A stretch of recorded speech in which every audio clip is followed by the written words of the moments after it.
नमस्कार, आपण पाहत आहात रिपब्लिकन वार्ता सुपरफास्ट बातमीपत्र। चला तर जाणून घेऊया दिवसभरातील काही महत्त्वाच्या घडामोडी। पहिलीच मोठी बातमी आहे नाशिक येथून। कृष्णा आंधळे नाशिकमध्ये असल्याची अफवाच। बीडमधील मस्साजोगचे सरपंच संतोष देशमुख यांच्या हत्याकांडातील प्रमुख संशयित आरोपी कृष्णा आंधळे हा नाशिकमध्ये दुचाकीवर दिसल्याचा दावा काही स्थानिक नागरिकांनी केला होता। नाशिक शहरातील गंगापूर रोडवरील सहदेव नगर येथील दत्त मंदिराजवळ कृष्णा आंधळेसारखा दिसणारा एक तरुण आपल्या मित्रासह बाईकवरून फिरत असल्याची तक्रार पोलिसांकडे करण्यात आली। त्यानंतर पोलिसांनी या परिसरातील सीसीटीव्ही फुटेज प्राप्त केले असून सीसीटीव्हीमध्ये 2 संशयित तरुण फिरताना दिसत होते। यातील एक कृष्णा आंधळे असल्याचं सांगण्यात येत होतं, परंतु यामध्ये तथ्य नसल्याचं आता पोलीस उपायुक्त प्रशांत बच्छाव यांनी स्पष्ट केलं आहे। पुढील बातमी आहे नाशिक येथून। जीबीएसचा आता नाशिकमध्येही शिरकाव, शहरात आढळला पहिला रुग्ण। नाशिक शहर जीबीएसच्या संक्रमणापासून दूर होते, पण आता थेट शिरकाव झाल्याने नागरिकांमध्ये भीतीचे वातावरण आहे। पुणे आणि सोलापूरमध्ये कहर करणाऱ्या गुइलेन बॅरे सिंड्रोम अर्थात जीबीएसचा नाशिकमध्येही रुग्ण आढळल्याने आरोग्य विभाग अलर्ट मोडवर आहे। पाथर्डी फाट्याजवळील 60 वर्षीय व्यक्तीला जीबीएस पॉझिटिव्ह सापडला असून जिल्हा रुग्णालयात उपचार सुरू आहे। नाशिककरांनी घाबरून न जाता सावधानता बाळगावी असे आवाहन आरोग्य विभागाने केले आहे। इगतपुरी तालुक्यातील मुंढेगाव आश्रमशाळेत एक विद्यार्थी संशयित आढळला होता। शहरात आतापर्यंत जीबीएसचा कोणताही रुग्ण आढळून आला नव्हता, पण आता थेट महापालिका क्षेत्रातच शिरकाव झाल्याने भीतीचे वातावरण पसरले आहे। पुढील बातमी आहे नाशिक येथून। गाव कारभारांच्या निवडणुकांचे स्पष्ट संकेत। लोकसभा निवडणुकीनंतर साऱ्यांना स्थानिक स्वराज्य संस्थांच्या निवडणुकांचे वेध लागले आहेत। निवडणुकीसाठी गुडघ्याला बाशिंग बांधून बसलेल्या इच्छुकांचा हिरमोड झालेला असतानाच निवडणूक आयोगाने राज्यातील पर्यायाने जिल्ह्यातील ग्रामपंचायतच्या निवडणुकांचे स्पष्ट संकेत देत मतदार याद्यांचा कार्यक्रम जाहीर केल्याने गाव पातळीवर इच्छुकांच्या अपेक्षांना गुमारी फुटले आहेत। महाराष्ट्र राज्यातील 1673 ग्रामपंचायतींची सार्वत्रिक निवडणुका होणार असून नाशिक जिल्ह्यातील 13 तालुक्यातील 202 ग्रामपंचायतीचा त्यात समावेश आहे। पुढील धक्कादायक बातमी आहे नांदगाव येथून। गावकऱ्यांच्या त्रासाला कंटाळून विवाहित महिलेसह प्रियकराची आत्महत्या।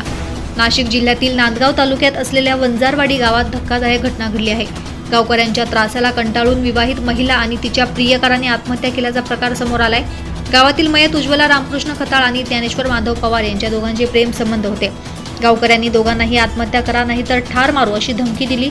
सततचा होणारा त्रास आणि धमक्यांना कंटाळून शेवटी दोघांनी आत्महत्येचा निर्णय घेत नांदगाव तालुक्यातील न्यायडोंगरीपासून अंदाजे 4 ते 5 किलोमीटर अंतरावरील शनी मंदिराजवळ रेल्वेखाली झोकून देत दोन्ही प्रेमी युगलांनी आत्महत्या केली आहे। या प्रकरणी नांदगाव पोलीस स्टेशनमध्ये 16 जणांविरुद्ध गुन्हा दाखल झालाय।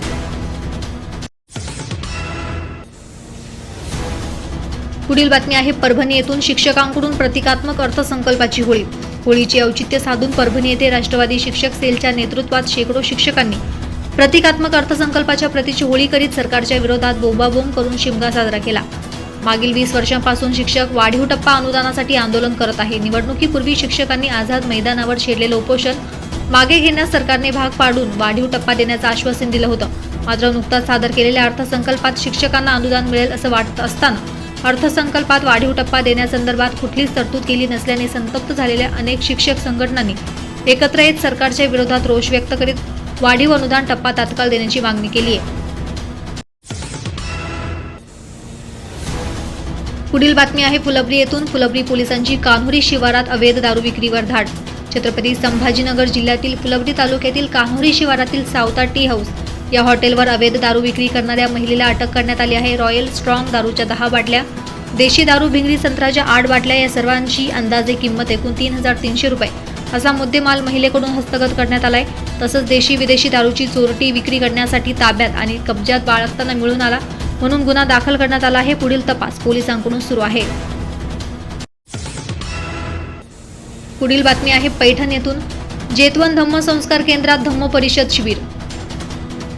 गुरुवारी जेतवन धम्म संस्कार केंद्र तेलवाडी तालुका पैठण येथे फाल्गुन पौर्णिमेच्या निमित्ताने धम्म संस्कार केंद्र तेलवाडी येथे सर्व बौद्ध बांधव उपासक उपासिका यांना पूज्य भंते शाक्यपुत्र राहुलजी यांनी धम्मदेशना दिली।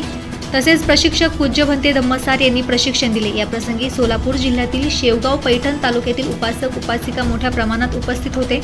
कार्यक्रमाची शोभा वाढवण्यासाठी धम्म बांधव अनागरिक यांनी कॅरिओके म्युझिक माध्यमातून मराठी चित्रपटातील आकाशी झेप घेरे पाखरा हे सुमधुर आवाजात गीत गाऊन एक सुंदर रमणीय असे वातावरण निर्माण केले। पुढील बातमी आहे पाथरी येथून शिवसेना पदाधिकाऱ्याला बेदम मारहाण, माजी आमदार गोत्यात.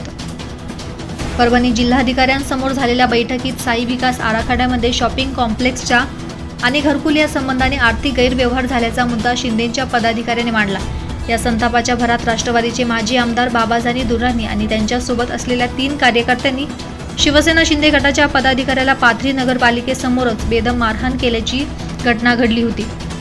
या मारहाणी प्रकरणी शिवसेना पदाधिकारी आलोक चौधरी यांनी तक्रार दाखल केली होती. त्या अनुषंगाने पाथरी पोलिसांनी माजी आमदार बाबाजानी दुर्राणी यांच्यासह 3 जणांविरोधात गुन्हा दाखल केला आहे.